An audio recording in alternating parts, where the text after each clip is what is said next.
So 25 years later, you finally get to do the Flash season 2. Oh, wow. 25. I'm done. No, absolutely. A quarter of a century. I get to come back and visit it.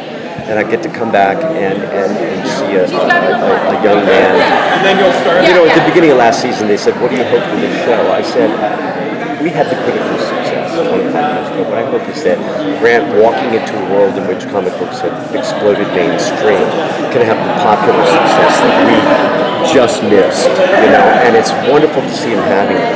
You know, they say the difference between last Comic-Con and this Comic-Con is that they're all rock stars now, and it's fantastic. I feel very patrol in a way, you know, maybe because I've been, you know, I know what he's going through. He knows I know what he's going through. Those scenes with Henry and Barry, we just pretty much have to show up and talk to him, you know.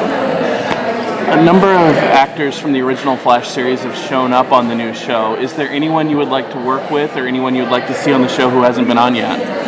What would your answer be? Alex Desire. Thank you. That is exactly what I was going to say. I would also love to see Megan Lockhart. I adore Joyce Heiser. We did a 25th anniversary of the original show with Mark Hamill, and we screened the 2 Trickster episodes. Andrew Kreisberg was there, Danny Pilson, Paul DeMeo, who I understand may be writing an episode this season. Am I supposed to say that? I don't know. So you've gotten to play the voice of Professor Zoom in Brave and Bold. You've gotten to play the Flash, and now you're playing Henry. Out of the 3, which do you prefer, villain, hero, neutral? Well, I think there's more to Henry than we know. Okay. You know, and people say, you know, even if I had never played Barry, I would want to play Henry. Because the way they're writing him, he's textured, he's layered, there's a lot of conflict there. When I heard about the new show, and I heard about the way Jeff Johns had blown up the Allen family, you know, Emmett Walsh was not wrongfully convicted of killing Priscilla Pointer in front of a 10-year-old me. You know, that just blew my mind. And I thought, well, if they come to me, that's the role I want. And that's the role they came with. When you read the season finale, were you sort of hoping Barry would change the past and give you a whole new dynamic to play? If there was no... From Henry's point of view, well, you raise a curious point. Why? I have questions, and they're unanswered, so they're not rhetorical. Why does Henry immediately, as soon as he hears about the man in the yellow suit, he's not curious about it? He doesn't ask any questions? It's like, no, don't go there, don't move on. As soon as Barry comes and says, I can change the past, I can get you out. No, you mustn't, you can't do that. You know, he doesn't ask him what happened when he went back to the scene, you know. So I'm kind of hoping that, you know, that we're going to find out that there's more to Henry than we've seen so far. And certainly they've indicated to me that there's a lot more that they can and will do season 2. I don't mean in terms of number of episodes I'm going to appear in, because I think they got it just about right last year. I don't want to be hanging around going, hey Barry, going to work today, going to the crime lab.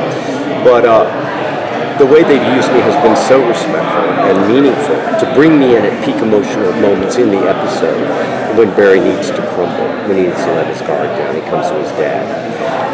Very interesting thing, and I'm doing run-on answers here, I'm sorry, but observe the difference in the way Grant plays his scenes with me and the way he played the scenes with Jesse. Both father figures. I raised him from 0 to 10. Joe took him from 10 years old to adult. Look at the qualitatively different. He's a little boy that moment when he pulls off and reveals in the Trickster, and he looks at me like, "Whoa, Dad, look what I can do," you know. It's that's a sign of a fine actor.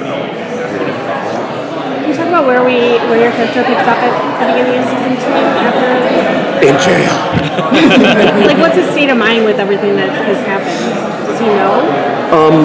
That's a good question, and we find that out sort of where he's at with all that pretty early on in the season opener. Of course, I can't tell you how. I was surprised by a choice that Henry makes right off the bat, but I understand it now, and what more could you hope for? You know, we want to surprise the audience. We don't want the audience to be able to get one step ahead of us and predict what we're going to do. You know, so I know that was a vague, intentionally vague answer because I was at Cape Girardeau Comic Con and I thought Legends of Tomorrow was common knowledge, and I dropped that name casually in a what is that, Q&A with like 200 people, and someone was videoing it, and I get Suzanne Gomez, John, we haven't really released the name. I'm like, so I was intentionally vague there. In the Tricksters episode, they had stills from your Trial of the Trickster episode. Isn't that cool? Did you notice the Shirley Walker sting? Yes. The music? Well, do you have a theory as to who beat James Jesse the first time around in this new show's universe? Do I have a theory about who beat James Jesse? Who put him in jail? There was no Flash in his world. Well, but he went to jail. Well, no, I never questioned that, but I guess I patched from 1991 into here. Nobody tricks the trickster. Nobody. I mean, when he's dislocating his shoulder, throwing himself up against the padded walls of the padded cell. I figured, of course, Megan Lockhart. Who else?